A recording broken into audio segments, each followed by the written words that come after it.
তিনটি রোগ হলে বুঝবেন আপনি জান্নাতি। আল্লাহ পাক রব্বুল আলামিন এই তিনটি রোগের মাধ্যমে আমার আল্লাহ আপনার জীবনের গুনাহকে মাফ করাইয়া দিবেন। এই তিনটি রোগের মাধ্যমে আপনি যদি পরিষ্কার হয়ে যান, আপনার যদি কোনো গুনাহ না থাকে, আর আল্লাহ পাক নেককার বান্দাদের জন্য আমার আল্লাহ সুন্দর মনোরম পরিবেশ জান্নাত আমার আল্লাহ প্রস্তুত করে রেখে দিয়েছেন। এই তিনটা রোগ হলে আল্লাহর উপরে না শুকরিয়া হওয়া যাবে না। আল্লাহ মানুষকে রোগ দেয়, সুখ দেয়, মুসিবত দেয়, এটা আল্লাহ পাকের তরফ থেকে একটা পরীক্ষা। এই যে পৃথিবীতে যত নবী রাসূল পৃথিবীতে আসছেন, প্রত্যেকটা নবী রাসূলকে আমার আল্লাহ পরীক্ষা নিয়েছেন, আর পরীক্ষাতে তারা ভালো রেজাল্ট করেছেন, তাদের সম্মান আমার আল্লাহ আরো বড় আকারে বাড়াইয়া দিয়েছেন। যেমন ইব্রাহিম আলাইহিস সালাতু ওয়াস সালামকে আল্লাহ পাক তিলে তিলে প্রত্যেকটা পদে পদে আমার আল্লাহ পরীক্ষা নিয়েছেন। সন্তানের মাধ্যমে পরীক্ষা নিয়েছেন, সন্তান হই না, সন্তান হয়েছে। আবার বলা হয়েছে সন্তানকে তোমার কাছে রাখতে পারবা না, মরুভূমির প্রান্তরে তোমার সন্তানকে রেখে আসতে হবে, যেখানে কোনো পানির ব্যবস্থা নাই, যেখানে কোনো খাবারের কোনো সরঞ্জাম নাই, সেখানে ইব্রাহিম আলাইহিস সালাতু ওয়াস সালাম এবং ওনার স্ত্রী হাজেরা, ইসমাইল এবং হাজেরাকে রেখে চলে আসছেন। আপনি পারবেন আপনার কলিজা টুকরা সন্তানকে আপনি রেখে আসতে এমন জায়গাতে? কিন্তু নবী পেরেছেন, মানে তাদের ঈমানের জজবা ছিল বেশি, আল্লাহ তাদের পরীক্ষাটা অত্যন্ত কঠিন করেছেন। ইসমাইল আলাইহিস সালাতু ওয়াস সালামকে এমন একটা মরুভূমির প্রান্তরে রাখা হলো, যেখানে কোনো গাছ গাছালি নাই, যেখানে কোনো পানির কোনো পরিবেশ নাই। বাচ্চাটা কে খাবে, ওই মহিলাটা কে খাবে, সেই দিকে কোনো খেয়াল করেন নাই। কারণ আল্লাহ পাকের বিধান, আল্লাহর বিধানের সামনে তারা কখনো মাথা নত হন নাই। আল্লাহর বিধানটা তারা জীবন দিয়া হলো তারা পালন করেছেন। সন্তান যখন বড় হয়েছে, আল্লাহ আবার পরীক্ষা শুরু করলেন। ইব্রাহিম, তোমার সন্তান ইসমাইলকে কুরবানি করতে হবে। ইব্রাহিম আলাইহিস সালাতু ওয়াস সালাম ইসমাইলকে কুরবানি করার জন্য প্রস্তুত হয়ে গেছে। এইভাবে দাপে দাপে পরীক্ষা। ইসমাইলের পরীক্ষা শেষ, এবার ইব্রাহিমের পরীক্ষা আবার শুরু হয়ে গেছে। ইব্রাহিমকে জ্বলন্ত আগুনে নিক্ষেপ করা হয়েছে। তাহলে যেই কথাটা আমি বলতেছিলাম, আল্লাহ পাক ইমানের পাওয়ার যত বেশি আপনার হবে, তত বেশি আল্লাহ আপনাকে পরীক্ষা করবেন, তত বেশি। আপনার ইমানই নাই, তাহলে আপনাকে কি পরীক্ষা করবেন? কি সাতার মুসলমান আপনি?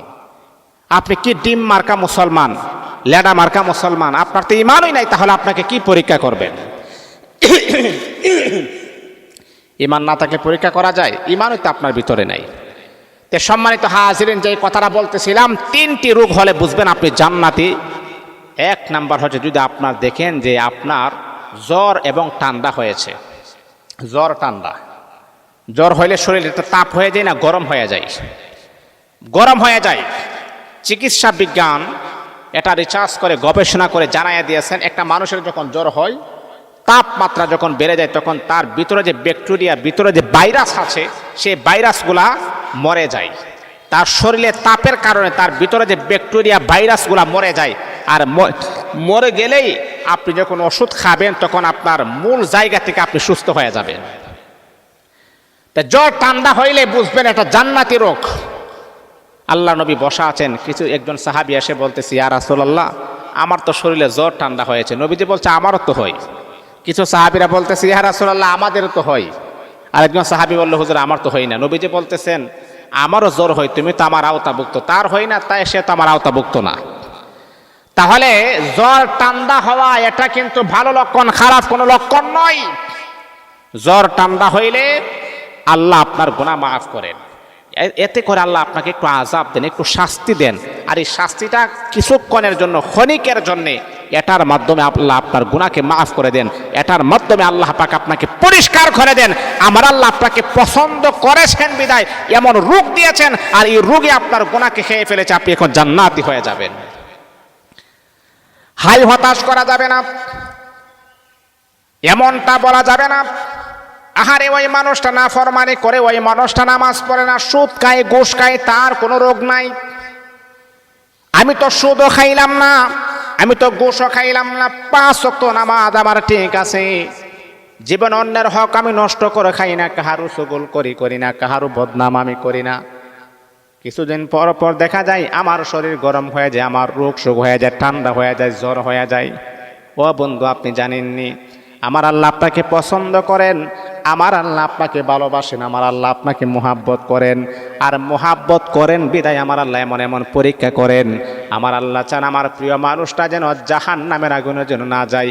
এই জন্য দুনিয়াতে তাকে শাস্তি দিয়ে অনন্ত অসীম কালের জন্য জান্নাতি বানায়া দিব। আল্লাহর পিয়ারা মানুষ যারা আছে, মোহাব্বতের মানুষ যারা আছে, ক্ষণিকের জন্য দুনিয়াতে তাদেরকে শাস্তি দিই।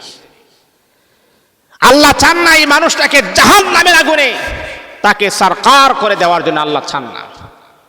আল্লাহ তাকে জান্নাতি বানাবেন, আল্লাহ তার জীবনের গুনাহ মাফ করে দিবেন, আল্লাহ তাকে পরিষ্কার পরিচ্ছন্ন করে দিবেন। দুনিয়ার থাকতে তার গুনাহটাকে একবারে ডিলিট করে দেন, আল্লাহ তাকে জান্নাতি বানিয়ে দেন।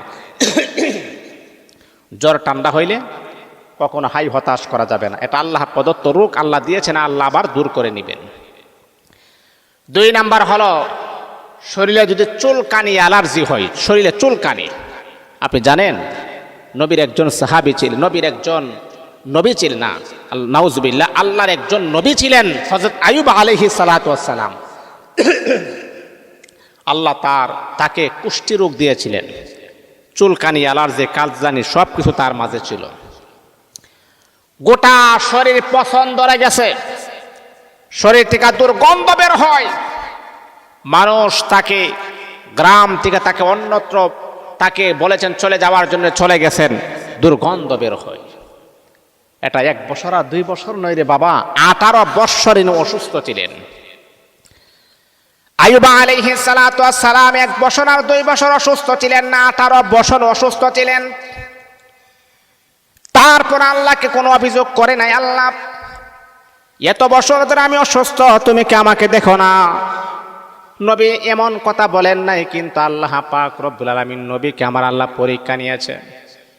এ বন্ধু, 18 বছর ওনাকে পরীক্ষা নিয়েছেন, আর আমাদেরকে যদি 18 বছর নেই 8 দিন পরীক্ষা নিতেন, আমরা তো ইমান হারা হয়ে গেলাম। আল্লাহ তুমি খালি আমারে দেখো, আয় আল্লাহ তুমি খালি শুধু আমারে দেখো, ওর উপরে গজব পড়তার না আমার উপরে কেন পড়ে? এমনকি আমরা যখন অসুস্থ হয়ে যাই, ভালো না হইলে আমরা আল্লাহকে গালিগালাজ করি, আল্লাহ তুমি কি খালি আমার উপর টাডা পালাইতে চাও, গজব পালাইতে চাও? ওই মানুষটা সুদ খায়, ঘুষ খায়, হারামের সাথে সম্পর্ক মেলিয়া থাকে, ও তার কোনো রোগ নাই, সুখ নাই, বালা মুসিবত নাই, আল্লাহকে গালিগালাজ করি। কিন্তু নবী আইয়ুব আলাইহিস সালাতু ওয়াস সালাম 18 বছর অসুস্থ, আল্লাহর কাছে কোনো অভিযোগ করে নাই, আল্লাহ কেন তুমি আমাকে ভালো করো নাই? ওনার গোটা শরীরটা পছন্দ ধরে গেছে, হাতে পছন্দ ধরে গেছে, কলিজায় পছন্দ ধরে গেছে, মুখের মাঝে পছন্দ ধরে গেছে, যখন জিহ্বার মাঝে যখন পছন্দ ধরে গেছে, তখন আইয়ুব আলাইহিস সালাতু ওয়াস সালাম একটি দোয়া করেছিলেন, রব্বি আন্নী মাসানিয়াদ দুর ওয়া আনতা আরহামুর রাহিমিন। ও আমার রব, ও আমার মালিক, ও আমার প্রতিপালক, আল্লাহ আমাকে কষ্ট স্পর্শ করেছে, ওয়া আনতা আরহামুর রাহিমিন, তুমি তো অত্যন্ত দয়ালু। কত সুন্দর চমৎকার দোয়া করলেন, কিন্তু এই কথা বললেন না, আল্লাহ তুমি আমাকে সুস্থ করে দাও। আল্লাহর কাছে অভিযোগ করে নাই, আল্লাহ তুমি আমাকে সুস্থ করে দাও। এর মানে হলো আল্লাহ কেন আমি বলবো তুমি আমাকে সুস্থ করে দাও? আমি আইয়ুব নবী যদি এইরকম কষ্টের ভিতরে যদি থাকি, আর আপনি যদি আমার প্রতি রাজি এবং খুশি থাকেন, তাহলে আমি আইয়ুব নবী 1000 বছর আমি থাকতে পারবো, কোনো সমস্যা নাই। এই জন্য এক আল্লাহর বান্দা, আল্লাহর পেয়ারা বান্দা আল্লাহর কাছে দোয়া করেছেন, আল্লাহ তুমি আমাকে জাহান্নামী বানাও, জান্নাত আমার কোনো প্রয়োজন নাই, জাহান্নামী আমাকে বানাও। কেন বানাইতে কেন আপনি জাহান্নামে যাবেন? মুরিদরা প্রশ্ন করলো, হুজুর আপনি কেন জাহান্নামে যাবেন? জাহান্নাম ও দোজখ সে ইয়ার আব কিয়া কারো, আর জো হে মাই তুঝে দেখা কারো।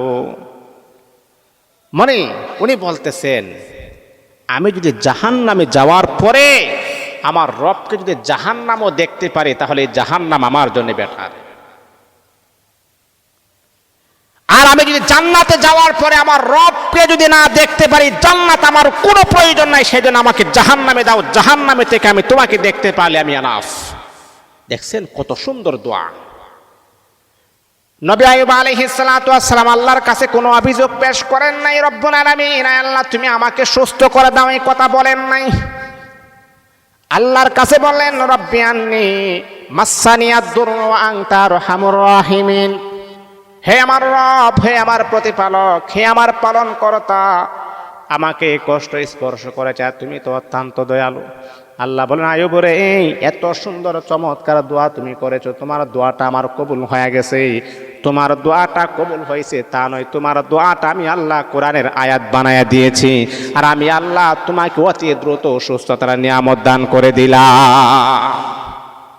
তাহলে 2 নম্বর হলো জান্নাতি রোগ হচ্ছে ওই রোগ যেটা চুলকানি, অ্যালার্জি, খাজলানি যাদের হয়, ইনশাআল্লাহ আল্লাহ পাক তাদেরকে কিছু শাস্তি দুনিয়াতে দেন, দেওয়ার পরে আমার আল্লাহ তার রোগ শোক বালা মুসিবত দূর করে দেন, আল্লাহ তার গুনাহও মাফ করে দেন।